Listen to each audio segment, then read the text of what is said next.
Subscribe کیجئے ہمارے channel شاہد رجا اشرفی آفیشیل کو اور بیل آئیکن کو پریس کیجئے جس سے آپ کو نئے نئے ویڈیو کی نوٹیفیکیشن ملتی رہے۔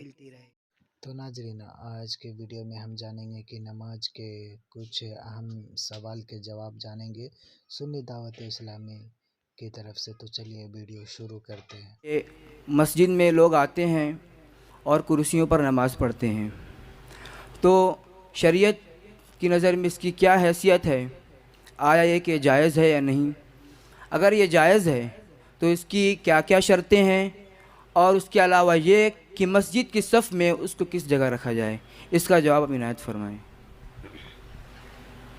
بسم اللہ الرحمن الرحیم۔ لک الحمد یا اللہ، الصلاۃ والسلام علیک یا رسول اللہ، الصلاۃ والسلام علیک یا حبیب اللہ صلی اللہ تعالی علیہ وسلم۔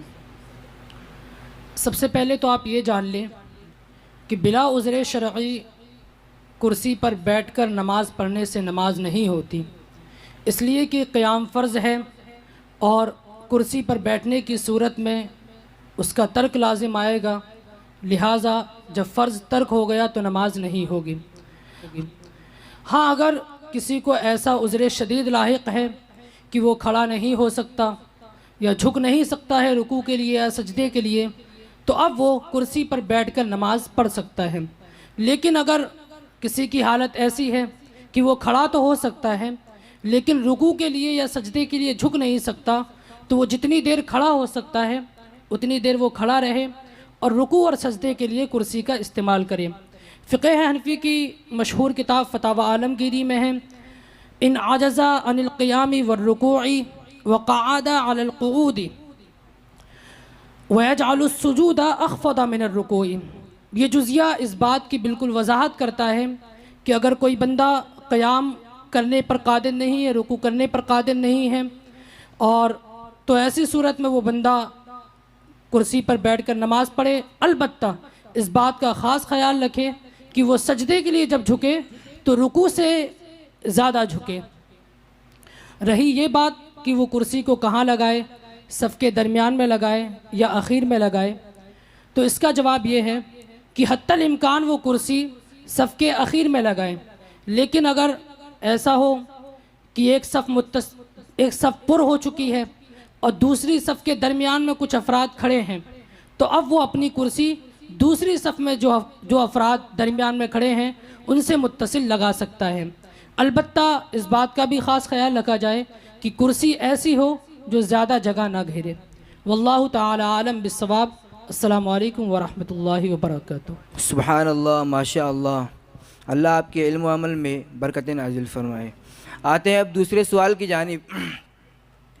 سوال یہ ہے کہ بسا اوقات ایسا ہوتا ہے کہ بعض لوگ اپنے مکان یا دکان میں استعمال کے لیے مسجد سے پانی لے کر جاتے ہیں، اور بالخصوص وہ لوگ جن کا مکان یا جن کی دکانیں مسجد سے قریب ہے، وہ لوگ اس کام میں ملوث پائے جاتے ہیں۔ تو شریعت کا اس کے حوالے سے کیا حکم ہے؟ اس کا جواب آپ مرحمت فرمائیں۔ بسم اللہ الرحمن الرحیم۔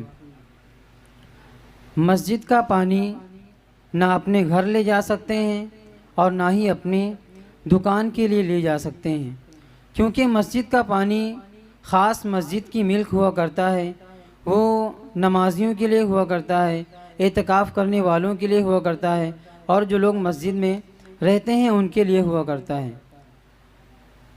اب اگر کوئی شخص اپنے گھر مسجد کا پانی لے جاتا ہے یا اپنی دکان کے لیے پانی لے جاتا ہے تو اس کا یہ عمل ناجائز و حرام ہے، اس سے اشد احتراز لازم ہے۔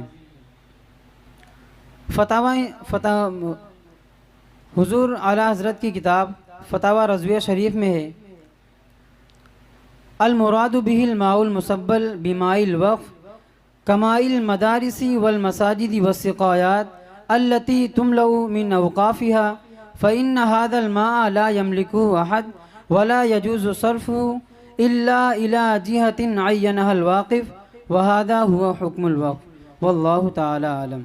سبحان اللہ، ماشاء اللہ، اللہ آپ کے بھی علم میں برکتیں نازل فرمائیں۔ ماشاء اللہ، اللہ آپ کے بھی علم میں برکتیں نازل فرمائیں۔ اب آتے ہیں تیسرے سوال کی جانب۔ سوال یہ ہے کہ اگر کسی نے یہ نظر مانی کہ میرا فلاں کام ہو جائے گا یا میرا بیٹا ٹھیک ہو جائے گا تو میں خصی ذبح کروں گا، اور رواج میں یہ ہے کہ منت ماننے والا اور اس کے رشتہ دار احباب کسی مزار پر جاتے ہیں، وہاں پر ذبح کرتے ہیں خصی کو اور وہیں سب کھا لیتے ہیں۔ تو کیا یہ طریقہ صحیح ہے یا نہیں، یہ جائز ہے یا نہیں؟ اور نیز یہ بھی کہ اس منت اور اس نظر کو پورا کرنے کا اسلامی صحیح طریقہ کیا ہے، اس کا آپ جواب عنایت فرمائیں۔ بسم اللہ الرحمن الرحیم۔ یہ منت عرفی ہے اور بعض مقامات پر اسے نیاز اور کندوری کا بھی نام دیا جاتا ہے۔ بہتر ہے کہ اس طریقے کے منت کو، اس طریقے کی جو منت مانگی جاتی ہے اسے پورا کیا جائے، اور اس جانور کا گوشت منت ماننے والا، اس کے دوست احباب، رشتہ دار سب کھا سکتے ہیں، لیکن یہ ضروری نہیں ہے کہ جانور کو مزار میں لے جا کر ہی ذبح کیا جائے، بلکہ کہیں بھی جانور کو ذبح کر کے اس کا ثواب صاحب مزار کو پہنچائیں گے تو اس کا ثواب صاحب مزار کو پہنچ جائے گا۔ البتہ اگر فقراء و مساکین کو صدقہ کرنے کی نیت کی ہے تو اب یہ منت شرعی ہو جائے گا اور اسے پورا کرنا ضروری ہو جائے گا۔ اس صورت میں نہ منت مانگنے والا گوشت کھا سکتا ہے اور نہ ہی اس کے رشتہ دار گوشت کھا سکتے ہیں۔ اگر فقراء و مساکین کی نیت کی ہے تو اس جانور کا گوشت اگر منت مانگنے والا کھا لیا تو جتنا بھی گوشت کھایا ہے اس کو صدقہ کرنا ضروری ہو جائے گا۔ خیال رہے کہ منت صرف اللہ رب العزت کے لیے عبادت مقصودہ میں ہوتی ہے، مثلا میں نماز ادا کر دوں گا یا فقراء و مساکین کو صدقہ کروں گا وغیرہ وغیرہ۔ اس طریقے سے اگر جو بھی منت مانگی جاتی ہے اس منت کو پورا کرنا ضروری ہوتا ہے، اور ان کے علاوہ جو مزارات میں اور دیگر منتیں مانگی جاتی ہے وہ منت عرفی ہے، اسے بھی اگر پورا کر لیا جائے تو بہتر ہے۔ واللہ تعالی عالم۔ سبحان اللہ، ماشاء اللہ۔ ابھی آپ نے دیکھا کہ ہمیں چند اہم سوالات کے تشفی بخش جوابات ملے۔ میں دعا کروں گا اللہ کی بارگاہ میں کہ اللہ ان مفتیان کرام کے علم و عمل میں برکت عطا فرمائے اور ان کے مستقبل کو تابناک فرمائے۔ ویڈیو اچھی لگے تو ہمارے ویڈیو کو لائک کریں اور ہمارے چینل کو سبسکرائب کریں۔ شکریہ۔